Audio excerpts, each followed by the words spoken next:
Um dos maiores nomes da literatura de todos os tempos foi encontrado desorientado, usando roupas que não eram as suas e falando coisas desconexas em uma taverna em Baltimore, nos Estados Unidos. Ele deveria estar em outra cidade, na verdade, viajando a trabalho, mas ele nunca chegou ao seu destino. Ele também nunca recuperou a sua consciência e morreu dias depois. E até hoje não se sabe ao certo o que aconteceu com Edgar Allan Poe. Nesse episódio eu vou te contar tudo sobre Edgar Allan Poe. Vou te falar sobre a sua vida profissional, sobre a sua vida pessoal e te contar também as diferentes teorias que rondam ali a sua morte. E claro, eu vou te dar o contexto histórico, do que estava acontecendo nos Estados Unidos enquanto o nosso personagem principal nascia, crescia e morria, mas também vou te falar o que você pode visitar em Baltimore, nos Estados Unidos, para conhecer mais sobre essa figura tão importante. E antes de pular para esse episódio, só 2 avisos. O primeiro deles é que esse é um daqueles que tem inúmeras versões.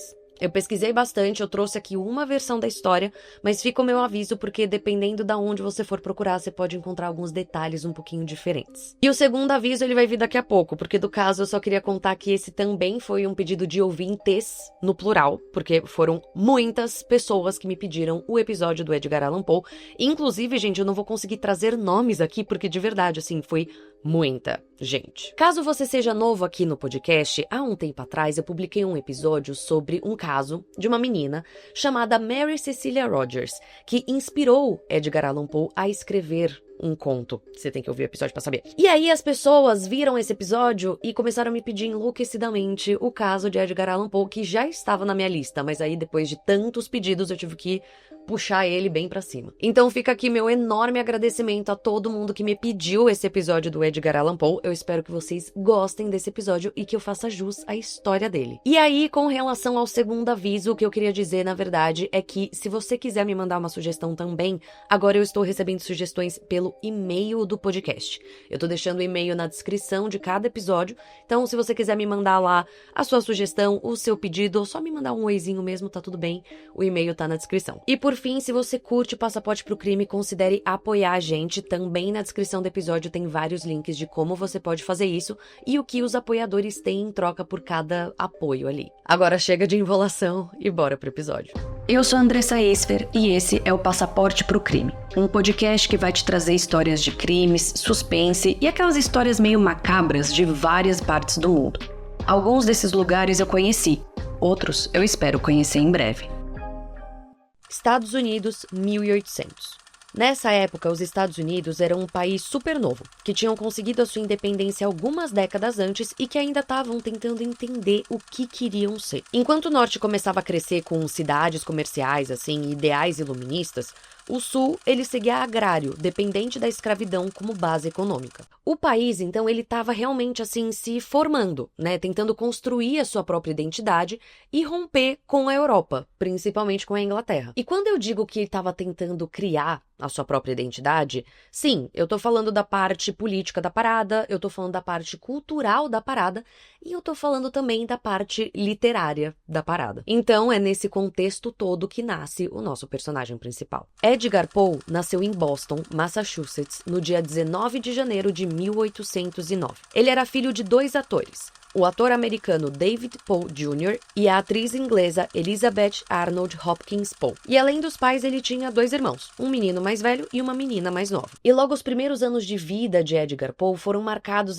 por momentos bem turbulentos. Isso porque o seu pai, ele abandonou a família quando o Edgar Poe tinha apenas 1 ano de idade e a sua mãe faleceu no ano seguinte de tuberculose quando ele tinha então 2 anos. Isso fez com que o Poe fosse levado então para a casa de um comerciante super bem sucedido que morava em Richmond, na Virgínia. O nome desse comerciante era John Allan. E logo de cara, os Allans, eles abraçaram o Poe como sendo um dos seus filhos, chamando ele inclusive de Edgar Allan Poe, mesmo que ele nunca tivesse sido adotado oficialmente. E estaria tudo lindo, tudo ótimo, uma baita história bacana, se a relação do Edgar Allan Poe, e sim, agora o Allan, vou usar o Allan no meio de Edgar Poe, enfim. Se a relação do Edgar Allan Poe com o seu pai adotivo não fosse meio tensa. Isso porque o John Allan, ele variava entre um pai que gostava de mimar o seu filho e também um pai que gostava de disciplinar o seu filho de uma maneira, assim, bem agressiva. A vida foi seguindo nessas, né, entre trancos e barrancos, aquela coisa toda,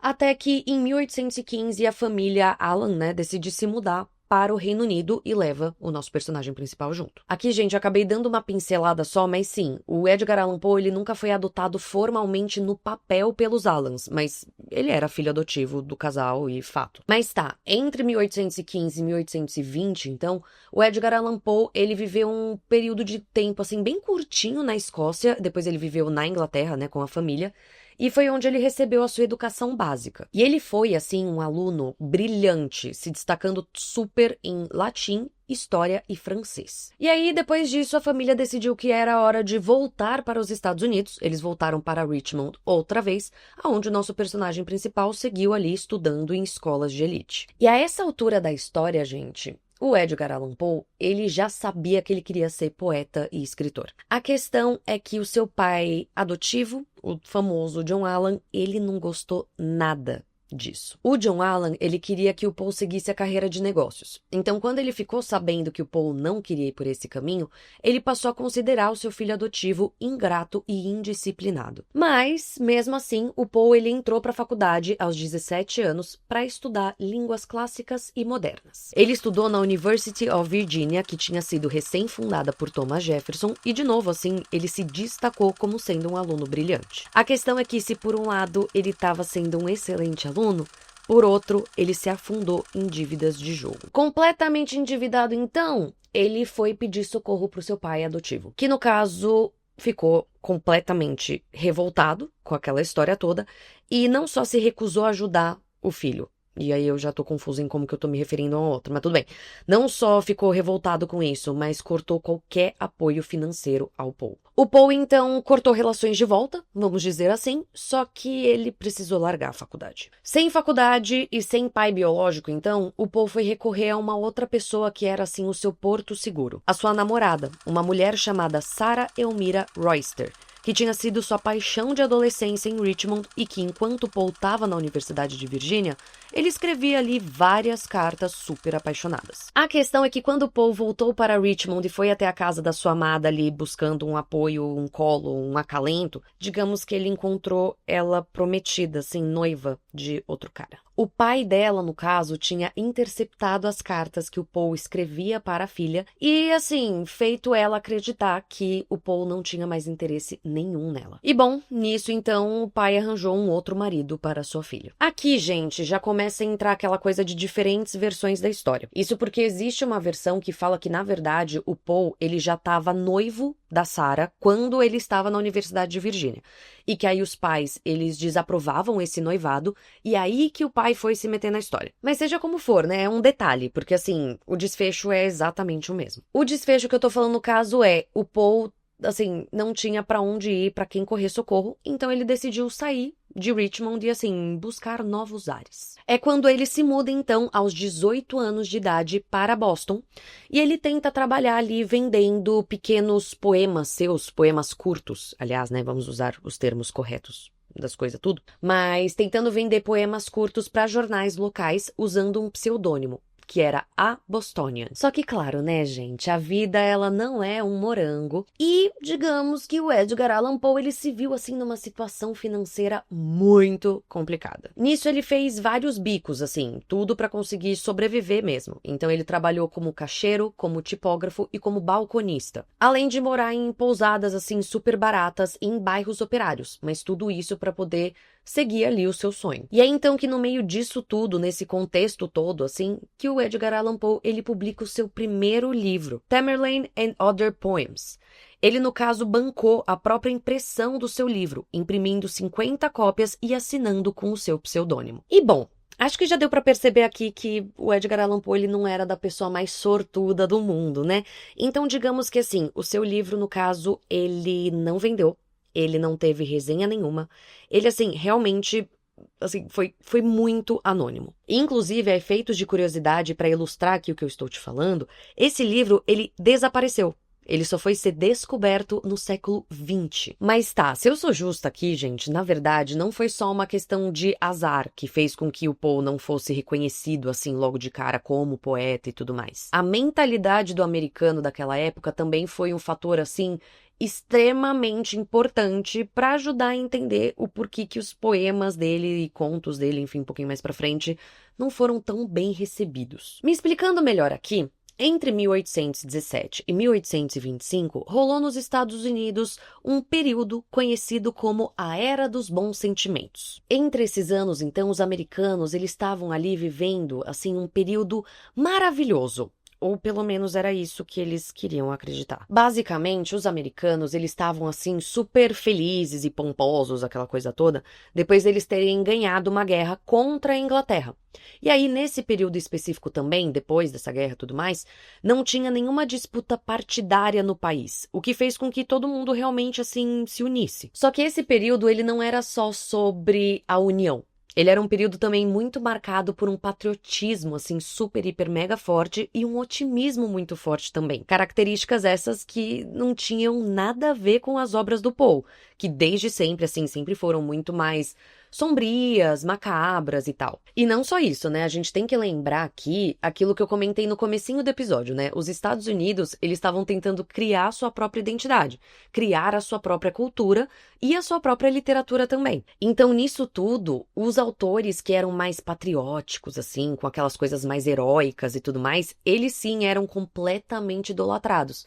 Enquanto o nosso queridíssimo Poe, ele ficava meio excluidinho no cantinho. Ah, e se você prestou atenção naquilo que eu comentei que né, os Estados Unidos estavam vivendo um período maravilhoso, ou era o que eles queriam acreditar, eu comentei esse, ou é porque é o que eles queriam acreditar, porque no caso, gente, as diferenças entre o norte do país e o sul do país, elas continuavam assim escancaradas e super fortes e crescendo a cada dia mais. Então, beleza, o país ele tava unido, mas até a página 2. Mas tá, dado só esse contexto, né, porque eu precisava ser justa com o Edgar Allan Poe, vamos voltar para a história dele. O Poe, então, ele estava assim completamente abalado, frustrado e sem um puto no bolso, num português bem claro aqui. O que fez com que ele tivesse que tomar, assim, uma medida meio drástica para conseguir sobreviver, que no caso foi se alistar ao exército dos Estados Unidos. Naquela época, se alistar ao exército era uma prática muito comum entre classes mais pobres, imigrantes e jovens que tinham ou algum problema familiar ou dívidas. O Poe, então, ele se alista ao exército aos 18 anos de idade, mas ele mente falando que ele tinha 22 anos. E não só isso, ele dá um nome falso. Ele dá o nome de Edgar A. Perry. E ele fica um tempo ali servindo ao exército, mesmo que não tivesse nada a ver com ele. E mesmo não tendo nada a ver com ele, ele não curtindo muito aquela vida e tudo mais, ele se destacou bastante dentro do exército, tá? Só que, lógico, nada disso significa que ele abandonou o sonho dele de ser poeta, porque mesmo no exército, ele continuou escrevendo, escrevendo e escrevendo. E nisso o tempo vai passando, até que a gente chega em 1829. Logo no comecinho desse ano, o Poe ele recebe a notícia de que a sua mãe adotiva tinha falecido, e ele recebe a permissão do exército para ir até Richmond para o funeral e o enterro dela. Durante a sua visita a Richmond, então, o Edgar Allan Poe ele se entende com o seu pai adotivo, com o John Allan, e ele pede ajuda do John Allan para entrar para a Academia Militar de West Point, em Nova York. John Allan aceita então o pedido do seu filho adotivo e ele escreve uma carta de recomendação para ele, provavelmente por acreditar que ser militar era uma carreira mais digna assim do que ser poeta. Então, ele dá todo o suporte que o Edgar queria. Só que, de novo, gente, o Poe, em momento algum, tinha desistido da ideia de ser poeta. Muito pelo contrário. Ele já tinha outro livro prontíssimo para ser lançado. Com a ajuda, então, de alguns colegas do exército e outras economias pessoais suas, o Poe contrata uma empresa de tipografia em Baltimore e imprime 250 cópias do seu novo livro, Al-Araf, Tamerlane and Minor Poems. Só que dessa vez ele assina com o seu nome verdadeiro. E não só isso, ele assina como Edgar Allan Poe, um cadete da Academia Militar de West Point. Ele tinha entrado para West Point Não, ele ainda não tinha entrado para West Point. Mas ele sabia que ter o nome West Point ali ia chamar a atenção, ia fazer com que intelectuais e tudo mais vissem aquele livro com outros olhos. Então ele fez uma jogadinha ali de marketing. E o bichinho, gente, ele foi esperto. E dessa vez o humilhado, ele foi exaltado. Porque em 1830, alguns meses depois da publicação do livro, ele de fato entrou para o West Point. Ele foi aceito. Então digamos que é aquilo, do tipo, ele mentiu, mas ele não mentiu por muito tempo. E aí, quando saiu o livro, assim, um tempo depois, ele já tava na academia. Então, não teve tanto problema assim, não. Assim, na verdade, gente, se eu sou bem honesta, não teria nem quem enganar. Eu sei, eu acabei sendo um pouquinho maldosa, peço perdão, mas é porque, gente, realmente, assim, esse livro, ele também não foi vendido, ele também não foi tão bem recebido, ele também não teve resenha, não teve crítica. Esse livro também passou batido. Então, em outras palavras aqui, gente, por mais que a jogadinha de marketing dele, eu não sei porque eu tô falando com esse sotaque, mas por mais que a jogadinha de marketing dele tenha funcionado, porque ele conseguiu entrar para West Point depois e tudo mais, o livro ele não trouxe assim nenhum retorno financeiro, não trouxe nenhum reconhecimento também, que era o que ele tava buscando. Em outras palavras, aqui pela segunda vez, isso significa que agora o Edgar Allan Poe, ele tinha que se contentar mesmo com a academia de West Point. Só que o ponto é que o Poe, ele odiava a hierarquia militar e toda a disciplina daquele ambiente militar. E não só isso, mas todos os seus colegas, os cadetes ali que também estavam na academia e tal, junto com ele, todos eles eram bem mais novos do que ele e todos eles de fato tinham um olhinho brilhando assim pra seguir carreira militar ou pra ser engenheiro, ou que seja, enquanto o Poe queria ser poeta e escritor, ou seja, ele não tinha absolutamente nada a ver com os seus colegas ali. Então foi só uma questão de tempo até o Poe, assim, odiar aquele lugar. Mas assim, gente, se eu sou justa, por mais que o Poe, assim, ele não tivesse muito a ver com os cadetes lá, tudo, com os seus colegas e afins, ele conseguiu fazer amigos. Amigos esses que ajudaram no lançamento do novo livro dele. O Poe, no caso, ele conseguiu sim juntar dinheiro dentre os cadetes ali de West Point e conseguiu lançar em 1831 um novo livro com vários dos seus poemas. O livro era intitulado Poems by Edgar Allan Poe. Só que também é em 1831 que o Poe ele é expulso de West Point. Sim, expulso. Aqui há quem diga que, assim, o Poe, ele queria sair de West Point. Ele já tava de saco cheio de West Point e tal, aquela coisa toda. Só que ele não queria pedir para sair. Então que ele fez de tudo ali pra ser expulso e ele acabou sendo expulso mesmo. No caso, o Poe, ele faltou assim várias aulas e faltou também com outros deveres obrigatórios do exército, o que fez com que ele fosse submetido a uma corte marcial. Essa corte, por sua vez, acusou ele de negligência e desobediência contínua às ordens. Fora então de West Point, o nosso personagem principal, ele se muda pra Baltimore pra encontrar ali familiares da família Poe. Ficou ótima essa frase, mas para encontrar então parentes seus da família Poe e morar com eles. Ele morou então com uma tia sua, alguns primos e também com a sua avó, tudo na mesma casa.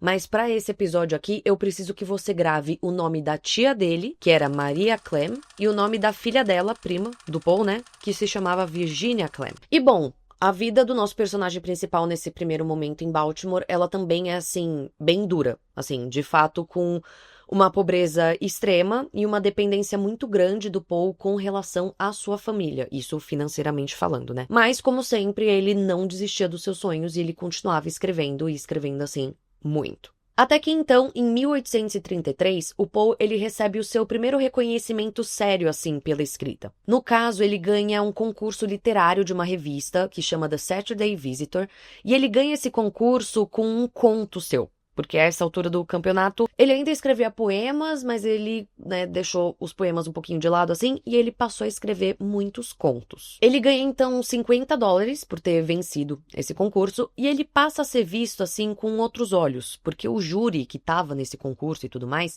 ele era formado por autores que já estavam assim mais firmados no ramo, vamos dizer assim, não era essa palavra que eu queria, mas tudo bem, mas era formado também por jornalistas locais e tal. Então, ele ganhou um pouquinho do reconhecimento que ele queria. E não só isso, mas eles ficam também impressionados, assim, com o domínio do Poe, assim, da linguagem. Com tudo isso, então, o Poe, ele consegue começar a publicar alguns contos e alguns poemas seus em algumas revistas locais. Mas, sendo bem honesta aqui, ele continua vivendo em condições bem precárias. E nisso, mais um tempinho se passa, até que a gente chega em 1834, quando Paul recebe a notícia que o seu pai adotivo, o John Allan, ele morreu. E no caso, o Allan, ele não deixou absolutamente nada para o Paul. Nada, nada, nada. Nem uma unidade de centavo. Absolutamente nada.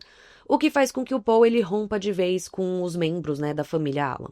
Bom, e nisso, sendo um pouquinho repetitiva aqui, né, mas não tem muito pra onde fugir, mais um tempinho se passa, entre trancos e barrancos, né, essa coisa toda, até que a gente chega em 1835. Nesse ano especificamente, o Paul finalmente é contratado para trabalhar como revisor e colaborador em uma revista. Essa revista, no caso, era de Richmond, né, a sua cidade natal, vamos dizer assim, e nisso o Paul, ele decide então se mudar para Richmond e ele leva tanto a sua tia, Maria, quanto a sua prima, a Virginia, junto com ele. E ele fica lá trabalhando na revista e tal, aquela coisa toda, e em pouquíssimo tempo ele já consegue o cargo de editor assistente. E assim, gente, no tempo que ele estava trabalhando nessa revista, ele fez com que a revista vendesse, assim, o dobro do previsto. Isso porque o Paul, ele publicava nessa revista tanto as suas críticas super afiadas, quanto resenhas, assim, bem fortes, bem duras, e também alguns contos originais, que eram o maior sucesso dentre os seus leitores. E é exatamente nessa linha, né, nesse período, que o Paul, ele constrói a sua reputação, que é a mesma que vai se manter até o final da década. Reputação essa de ser um crítico impiedoso que julgava rimas, métricas,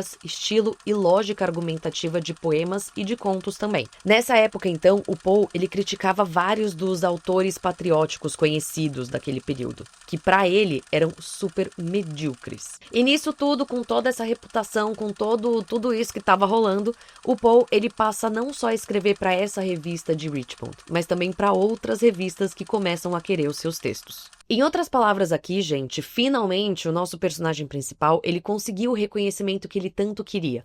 Só que não só isso. O Paul também popularizou a crítica literária nos Estados Unidos, fazendo com que ela se tornasse mais séria, mais provocativa e mais técnica também. E em paralelo a tudo isso, né, enquanto tudo isso acontecia, o Paul, ele seguia publicando vários contos, inclusive entre 1835 e 1840, foi quando ele publicou alguns dos seus contos mais conhecidos, assim. É o caso da Queda da Casa de Usher ou William Wilson, por exemplo. E aí, gente, se agora sua vida profissional ela tava, assim, indo lindamente, maravilhosamente bem, quer dizer, a gente tem que lembrar que, assim, não é que ele virou o autor super, hiper, mega conhecido nessa época, renomado mundialmente e tal, mas, tipo, se melhorou bastante a vida profissional dele, ele saiu daquela situação de pobreza super, hiper, mega extrema, e ele tava sendo reconhecido pelo seu trabalho, mesmo que ainda não tanto como nos dias de hoje, digamos que a sua vida pessoal começou a dar problemas. Isso porque você lembra da prima dele? Aquela prima com quem ele foi morar junto e depois ele trouxe pra Richmond e tudo mais, e que eu falei que você precisava guardar o nome, porque essa sim,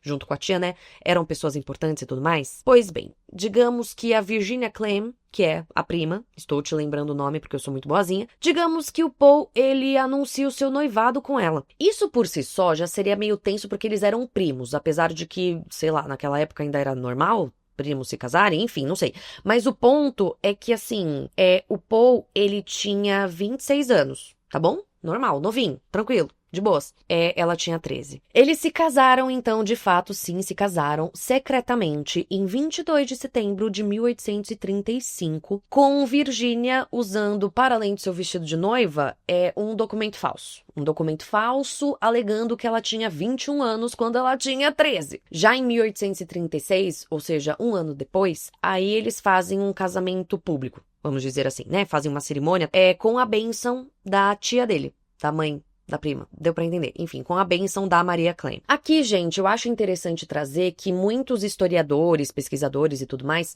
eles analisam muito essa relação do Paul com a sua prima, né? Esse casamento e tal. E muitos deles acham que o Paul, ele via na Virginia muito essa figura de pureza. Mas uma pureza, tipo, totalmente idealizada, quase mística, assim, que nem as personagens que ele escrevia nos contos dele. E não só isso, muitos desses historiadores acreditam ainda que o Paul, ele não tinha relações sexuais com a Virginia, que ele não tinha essa parte mais física do relacionamento com a Virginia, vamos dizer assim.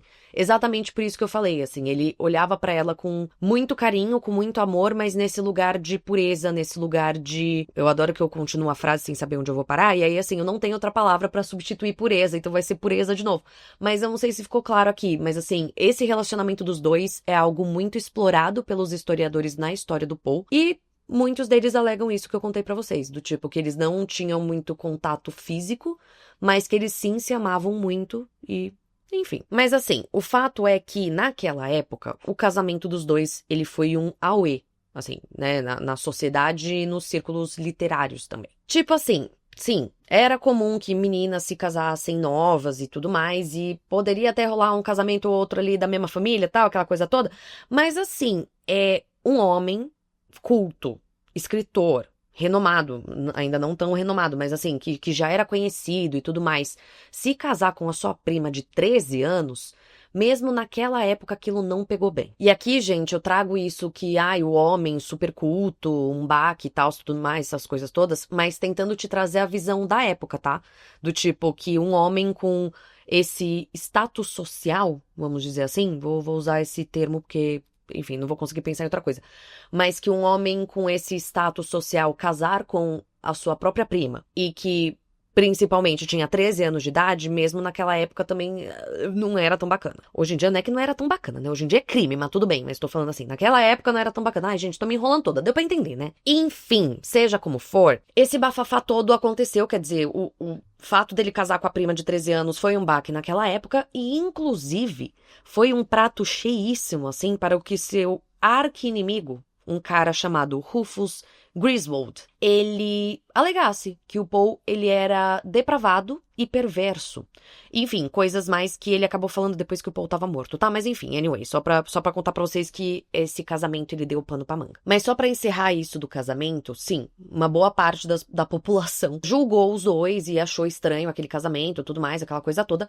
Mas, por um outro lado, tinham aquelas pessoas que admiravam e que gostavam já do trabalho do Paul e que separavam o artista da obra. Mas, de fato, gente, assim, seja como for, o ponto é que editores mais conservadores começaram a evitar trabalhar com Paul, e aí digamos que a sua vida pessoal começou a afetar a sua vida profissional. E nisso, então, entre esses trancos e barrancos, o Paul, ele segue focando na sua vida profissional, por mais que ela fosse um pouquinho afetada por conta da sua vida pessoal. Se eu sou bem honesta aqui, já te dando um spoiler, assim, do que vem pela frente, os anos seguintes da vida do Paul, eles são marcados, assim, por muita escrita, muitas mudanças de cidade e de emprego, muitas mudanças também, assim, de estado mental e problemas na sua vida pessoal. Mas, enfim, vamos por partes. Em 1837, o Paul e a Virginia, eles se mudam para Nova York. Isso porque o Paul, ele foi demitido da revista que ele trabalhava em Richmond, porque ele bebia demais e porque ele comprava muita briga, assim, ele tinha muitos arranca-rabo com o editor-chefe da revista. Então, o casal chega em Nova York e nisso o Paul, ele decide focar na escrita de romances. Só que, de novo, o Paul, ele se vê numa situação financeira muito delicada,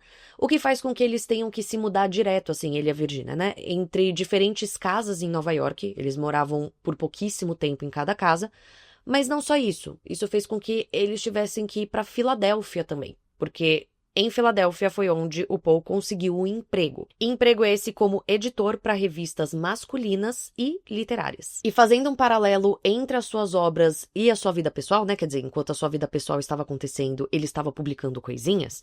Entre 1838 e 1844 é quando Paul escreve alguns dos contos que vão realmente, assim, fundar o gênero policial. É quando surgem, então, os Assassinatos da Rua Morgue e os Caravelho Dourado. E, inclusive, a efeitos de curiosidade, também é nessa época que o Edgar Allan Poe escreve O Mistério de Marie Roget, que foi inspirado no assassinato de Mary Cecilia Rogers, personagem aqui do nosso podcast. Caso você não tenha escutado, é o episódio de número 46, tá? Mas enfim, depois você vai lá, terminei na história aqui. Mas tá, de volta à história de Edgar Allan Poe, em 1844, a família Poe decide ficar por Nova York mesmo, para que ele consiga ter maior visibilidade. É nesse ano, então, que ele publica o poema O Corvo, na revista Evening Mirror, o que faz com que ele fique extremamente famoso e conhecido. Mas a gente tem que lembrar que a recompensa financeira por tudo isso não foi lá tão grande. O Poe, então, é contratado pelo Broadway Journal, só que esse logo fecha, o que faz com que o Paul e a Virginia se vejam assim, de novo numa situação financeira delicada, tudo, né, outra vez, e sem saída e tal, e é quando eles se mudam então para uma casinha,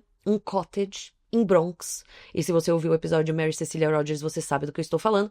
Mas sim, uma cabaninha que até hoje existe lá em Bronx e virou tipo um memorial, assim, e que se chama The Poe Cottage, se eu não me engano. O Edgar Allan Poe Cottage. Algo assim, mas enfim, que você pode visitar nos dias de hoje. Mas tá, uma coisa só que eu não te contei, que eu te trago agora meio que rompendo, assim, um pouco com a linha cronológica das coisas, é que enquanto tudo isso acontecia na vida do Poe e tudo mais, a sua esposa, Virginia, ela estava ficando cada vez mais doente. Em janeiro de 1842, durante um jantar, a Virginia, ela teve uma crise de tosse, mas uma crise de tosse com sangue. E, enfim, naquela época não tinha muito o que fazer, né? Todos sabiam que se tratava de tuberculose. Nisso, então, o Poe, ele fica completamente devastado e ele passa a beber ainda mais do que ele já bebia. E o seu estado mental, ele acaba refletindo muito nas suas obras desse período, né? Tanto que é nessa época que ele publica alguns textos falando muito, assim, sobre a morte e sobre o amor impossível, inspirados ali exatamente na relação dele com a Virginia. E a doença da Virginia, ela só foi piorando, tanto que no começo de 1847 ela acabou falecendo, aos 24 anos de idade, exatamente na casinha do Bronx onde o casal morava. E a morte dela, assim, foi um baque sem tamanho pro Poe.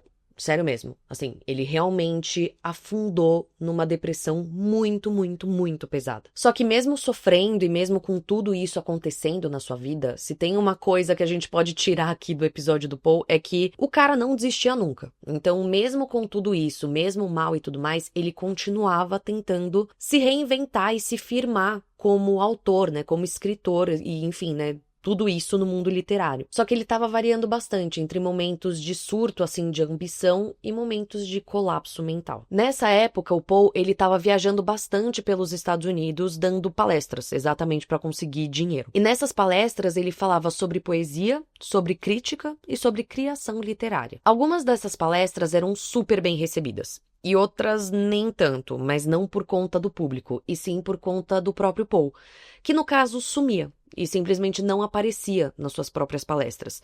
Muitas vezes por conta do álcool, né? Ele abusava do álcool e acabava desaparecendo, e outras vezes também por conta de colapsos, que fazia com que ele realmente, assim, só não aparecesse. Só pra você ter uma noção, as últimas palestras do Poe dessa época, elas foram descritas como brilhantes e caóticas, variando exatamente entre momentos, assim, de super clareza e de muito conhecimento e tudo mais, e momentos de delírio. Literalmente. E aí, um ano depois da morte da sua esposa, o Poe, ele viaja para o norte dos Estados Unidos, onde ele começa a se relacionar com uma outra mulher, uma poetisa. Essa mulher se chamava Sarah Helen Whitman. E digamos que o relacionamento dos dois, ele acaba não indo muito pra frente. Isso porque o Poe, ele variava também com ela, né? Quer dizer, então ele sumia, ele bebia muito, sumia e depois ele mandava cartas implorando perdão e prometendo mundos e fundos e tudo mais. Eles até chegaram a anunciar um noivado, tá? Mas assim, o relacionamento realmente não foi pra frente exatamente por isso que eu comentei, porque ele realmente ficava entre essas indas e vindas, tá? Do tipo, ele bebia, sumia, escrevia carta, e bebia, sumia de novo, e ficava nesse ciclo eterno. E é quando então o Poe, ele realmente, assim, chega no seu limite e ele tenta se suicidar. Ele, no caso, toma uma quantidade, assim, muito grande de láudano, que é um derivado de ópio misturado com álcool. E assim, ele foi encontrado inconsciente no quarto de uma pensão barata. Ele sobrevive, tá? Mas assim, por muito pouco. E ele fica dias e dias e dias internado num hospital. Aqui eu preciso te contar que o Poe, ele nunca falou abertamente sobre essa tentativa de suicídio, tá? Tanto que, como sempre, né, tem coisas na história dele que muita gente questiona ou que seja. Mas se sabe que essa tentativa de suicídio de fato aconteceu por conta de relatos de pessoas próximas a ele na época. Mas enfim, seja como for, o Poe passou por isso, por toda essa situação, mas logo que ele se recuperou, ele voltou, assim, totalmente ambicioso a querer, né, voltar a escrever e se reinventar e aquelas coisas tudo de novo. O Poe, então, ele volta a viajar pelos Estados Unidos dando as suas palestras, ele busca investidores para uma revista própria que ele mesmo queria lançar, mas que acabou nunca saindo do papel, ele tenta reeditar aquele seu poema O Corvo, mas também, até onde eu sei, também não rolou muita coisa. Enfim, ele foi tentando, assim, várias coisas, fazer várias paradas, tudo ao mesmo tempo, visando a sua carreira, até que a gente chega em 1849. Em 1849, o nosso personagem principal, ele decide voltar para Richmond, onde ele encontra, gente, vamos ver se vocês estão bons de memória. Vocês lembram de uma outra Sarah, a Sarah Elmira Royster, a paixão de infância do Edgar Allan Poe,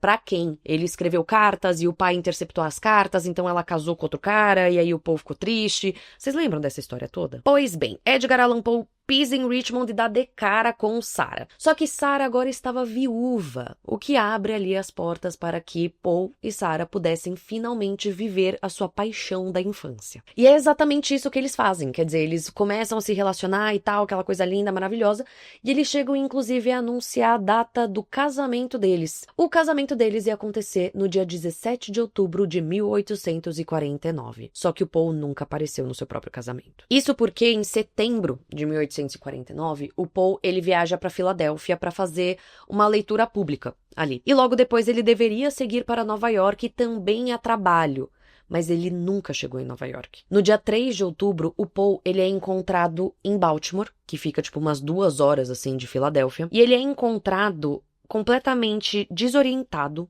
confuso, com um discurso meio delirante assim e tal, e com roupas que não pareciam ser as suas, porque eram roupas que eram muito surradas assim e que não cabiam direito nele. Ele foi encontrado dentro de uma taverna em Baltimore, que servia como local de votação, e ele foi levado até um hospital, onde ele ficou dias internado. E nisso os dias foram passando exatamente com ele nesse estado, né? Quer dizer, sem conseguir recuperar a consciência, sem conseguir explicar por que ele estava em Baltimore, e também falando Reynolds. Sim, ele falava o nome Reynolds repetidamente. E ninguém entendia a quem ele estava se referindo ou ao que ele estava se referindo. E aí fica um pequeno spoiler. Até hoje ninguém sabe o que esse Reynolds significa. Foi quando Poe, ele disse ao seu médico, né, o médico assistente que estava lá, na verdade, Senhor, ajude a minha pobre alma. Pouco depois disso, ele acabou falecendo. Edgar Allan Poe faleceu no dia 7 de outubro de 1849, aos 40 anos. E não, até hoje ninguém sabe de verdade o que aconteceu com ele. Há quem diga que Poe foi vítima do seu próprio alcoolismo. Quer dizer, que ele já estava num ponto tão avançado da doença que uma taça de vinho já fazia com que ele entrasse em colapso, assim, porque ele estava realmente muito sensível ao álcool. Mas quem duvide dessa versão fala que relatos da época, né, registros da época de amigos próximos dele, alegam que ele estava sóbrio semanas antes, assim, de ir para essa viagem, já fazia semanas que ele estava sóbrio, e que não só isso, que ele alegava que ele queria parar de beber exatamente para se casar com a Sarah. Uma segunda teoria fala que Poe pode ter sido vítima de alguma outra doença, então sífilis, raiva ou até mesmo gripe. A teoria da raiva, ela veio assim muito forte uma época. Isso porque um médico, ele estava numa conferência, assim, de medicina, e ele pegou um grupo de médicos ali e ele trouxe um paciente chamado EP, assim, um paciente fictício e tal, e ele apresentou todos os sintomas desse paciente EP pro grupo de médicos. E ele falou pro grupo de médicos, descubram o que esse paciente tem. E o grupo de médicos cravou que era raiva. E sim, no caso, esse paciente misterioso e fictício era Edgar Allan Poe. O grupo de médicos acreditava que o paciente, que depois foi, né, descobriram que era Edgar Allan Poe, tinha contraído raiva porque os delírios do Poe, eles variavam, então eles tinham momentos que eles ficavam muito, muito, muito fortes e momentos que eles ficavam mais de boa, e porque relatos da época, eu sempre falo relatos, mas seriam registros, né, desculpa, registros da época alegam que o Poe, ele tinha muita dificuldade para beber água, o que é um dos sintomas ali da raiva. Mas assim, oficialmente falando, não existe essa confirmação do tipo, uma autópsia no corpo do Poe que constatou, confirmado que ele teve raiva. Então, enfim, é só mais uma teoria. Já uma terceira teoria fala que Poe pode ter sido assassinado. Sim, assassinado. Aí tem quem ache que ele foi abordado por algum inimigo, ou que de repente ele estava sendo perseguido politicamente, ou enfim, sei lá, pessoas com alguma motivação para matar o Poe. Aí como que ele teria morrido varia também, porque tem pessoas que falam que ele foi espancado e tem pessoas que falam que ele foi envenenado. E aí quem acredita nessa versão da história também acredita numa outra versão sobre o relacionamento dele com a última Sarah, a Sarah que era a paixão de infância dele. Isso porque eu te contei a versão que fala que os dois já estavam noivos e vivendo a vida, a coisa era linda. Mas existe uma outra versão que fala que na verdade não, que na verdade o Paul ele estava tentando reconquistar a Sarah e que a família da Sarah não era nada a favor dela se relacionar com ele, exatamente porque ele não estava muito bem. Cá entre nós, ele não estava legal. Então, que reza a lenda que, de repente, os irmãos da Sarah ou familiares da Sarah foram lá e mataram o Paul pra ele ficar longe da Sarah. Mas, de novo, gente, se essa versão é a correta ou não, não se sabe porque não tem nenhuma comprovação real disso. Existe também uma teoria, gente, a minha vontade é trazer todas as teorias, tá? Mas assim, aí vai ter que ser um episódio só de teoria. Mas uma outra teoria também que é muito forte é que o Paul possa ter morrido de um tumor cerebral. Isso porque moveram o corpo dele de lugar, e eu vou falar sobre isso quando eu for falar das dicas de viagem, sim. Mas enfim, moveram o corpo dele de lugar, e quando foram mover o corpo dele, acharam uma massa onde ficaria o cérebro dele. Aí muita gente na época virou e falou, é o cérebro dele que tá apodrecendo, né, e tal. Só que assim, como o cérebro, ele apodreceria rápido, aquela massa que tava ali, que por sinal era uma massa calcificada, ela poderia ser um tumor ou algo que estava dentro do cérebro dele, entendeu? Não sei se ficou claro, porque assim, eu não sou médico, mas acho que deu pra entender. Médicos me perdoem, porque eu tentei simplificar muito a parada. E por fim, gente, eu vou trazer mais uma teoria, que é uma teoria bem aceita, assim, e que eu acho que é a teoria que eu mais acredito também, mas assim, é a mais fácil de você acreditar também, né? Então aí é meio difícil. Mas é a teoria do tal Cooping. Cooping, no caso, era uma técnica de fraude eleitoral na época. E se você prestou bem atenção, porque eu tentei fazer bem batido, falar bem batido assim, mas pode ter chamado sua atenção porque era uma informação completamente aleatória, a taverna aonde o Paul foi encontrado era uma taverna que servia de local de votação. E sim, estavam rolando eleições naquela época. E o Cooping, no caso, nada mais era do que uma prática que consistia em sequestrar pessoas, drogar ou obrigar essas pessoas a ingerirem álcool, trocar as suas roupas e obrigar essas pessoinhas a votarem várias vezes em diferentes pontos de votação. Existiam as chamadas gangues de Cooping, ou gangues eleitorais, que trabalhavam para um candidato específico e que, bom, usavam tanto dessas coisas, né, que eu comentei, das drogas e tal, enfim, como também da violência física para convencer as suas vítimas a votarem em quem eles quisessem que a vítima votasse. E nessa época, gente, a gente tem que lembrar que, assim, a Guerra Civil Americana, ela tava ali na esquina, né? Ela tava bem pertinho. Então, as cidades, elas estavam, assim, bem tensas mesmo, né? A politicagem e tal, aquelas coisas, não tava um clima amistoso, aquela coisa da época dos bons sentimentos lá, já tinha ido tudo-se embora, né? Então, assim, mais um motivo pelo qual as pessoas tendem a acreditar que essa prática do Cooping provavelmente é a mais provável, mas eu vou deixar assim. E que, enfim, Paul deve ter sido vítima disso. Assim, gente, é aquela coisa que eu sempre falo, você vai acreditar na versão que você quiser, existem pontos que comprovem e pontos que desmintam várias dessas teorias que eu trouxe. Aliás, acho que desmentir não é nem tanto a questão. É mais do tipo, não existem provas que corroborem 100% com a versão, sabe?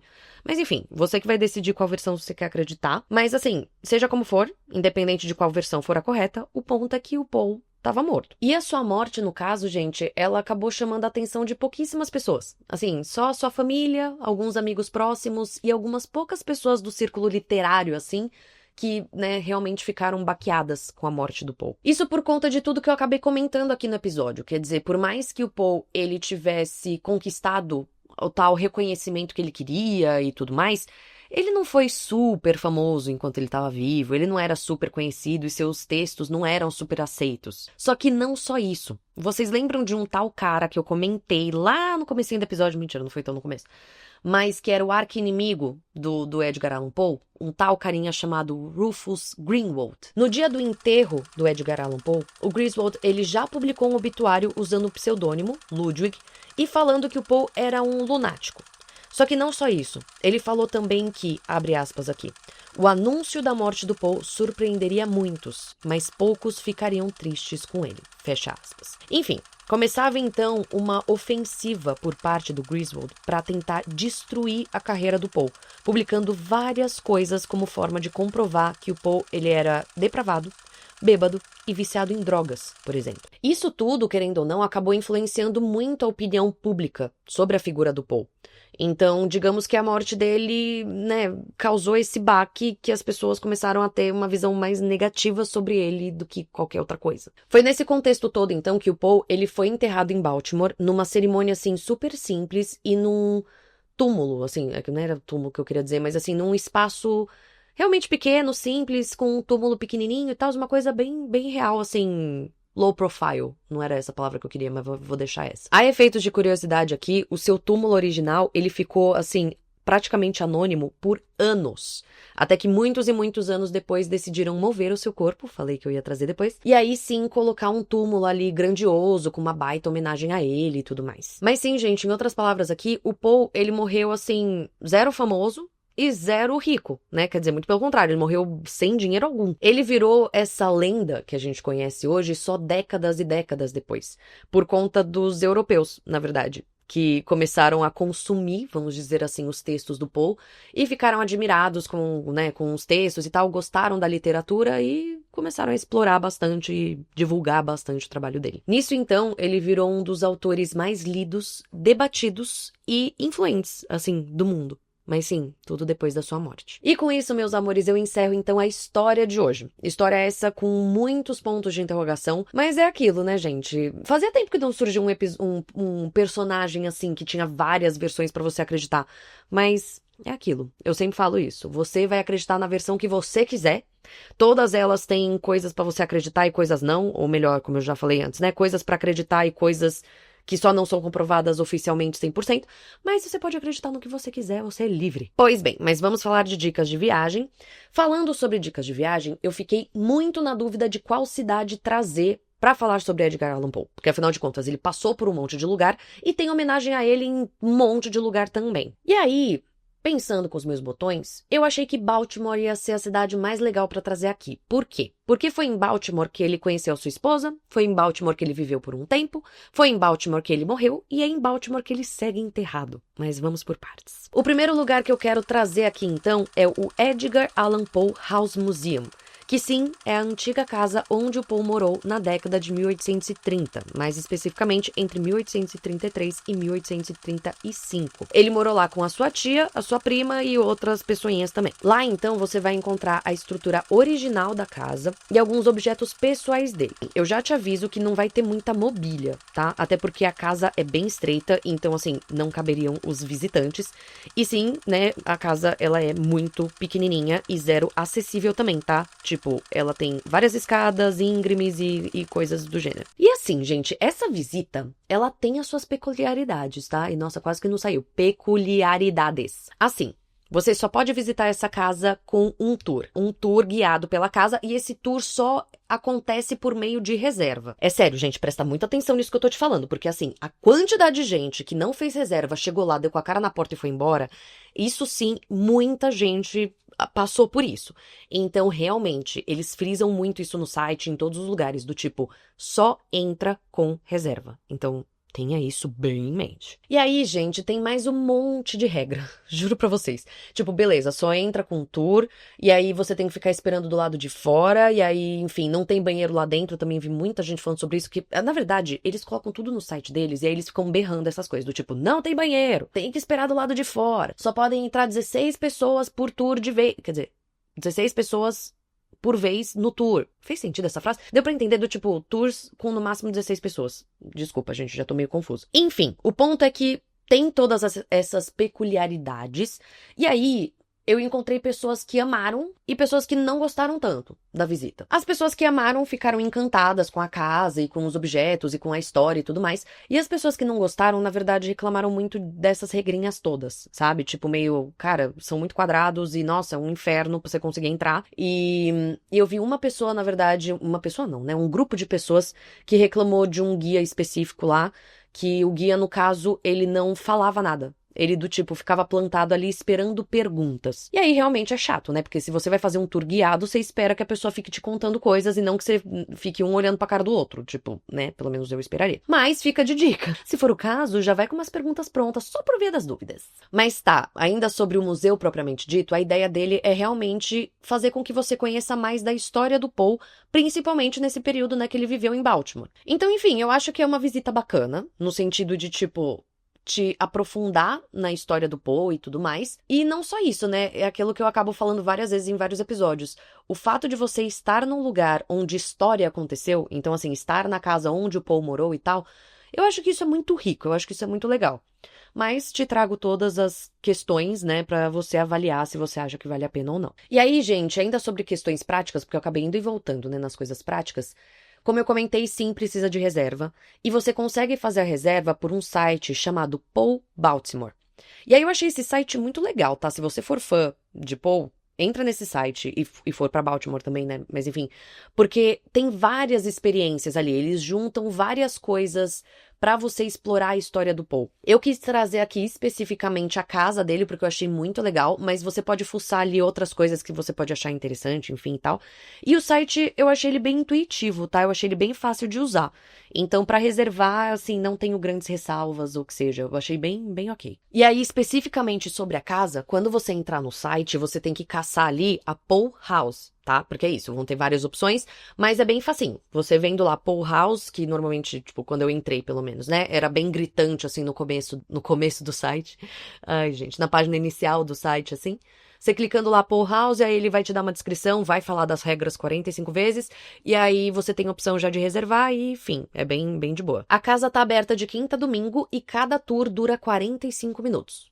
Ok? Então já vai lá, visita, depois me conta, fala das regrinhas, porque, gente, confesso que eu fiquei meio assim, vendo as regrinhas, eu fiquei do tipo, nossa, gente, eu ia ter que ir com tudo impresso, anotado, porque eu ia esquecer tudo, é muita regrinha. Brincadeiras à parte, gente, tem umas regrinhas, mas não é esse fim do mundo todo, não. É que assim, realmente, do tipo, você tem que esperar do lado de fora, não ter banheiro, tem umas questões que são meio do tipo, tá, assim... pra você precisa se organizar, entendeu? Porque é isso, do tipo, se você vai pra lá no inverno e vai ter que ficar esperando do lado de fora até acabar o tour anterior, tipo, eles não tem nenhum lugar ali que você poderia ficar aquecido esperando, ou se tá chovendo, ou que tá, entendeu? É mais nesse sentido. Mas vê lá no site bonitinho, tudo, por via das dúvidas, até porque, assim, essas são as regras que eu tô lembrando, mas eu lembro que eram muitas coisas ali que eu fiquei meio, tipo, eita.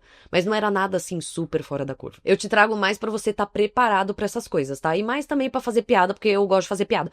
Mas, assim, pelo que eu lembro, eu acho que tá tudo bem, mas realmente, assim, tem uns pontos de atenção ali que você precisa ter em mente. Mas tá, e só antes de pular pra próxima dica, até porque... essa última coisa que eu vou falar tá relacionada.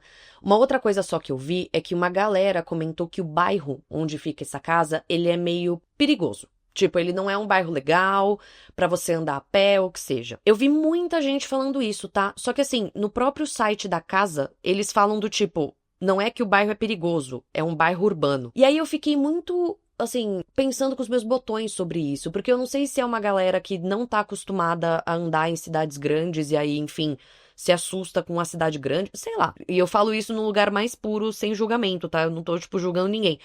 É mais no sentido de, tipo, será que realmente é perigoso? Ou será que são... É porque eu moro em São Paulo, né, gente? Tem essa questão. Então, assim, será que eu, morando em São Paulo, se eu fosse pra lá, eu ia olhar pra lá e ia falar, puta, nossa, não me sinto segura nesse bairro? Ou será que...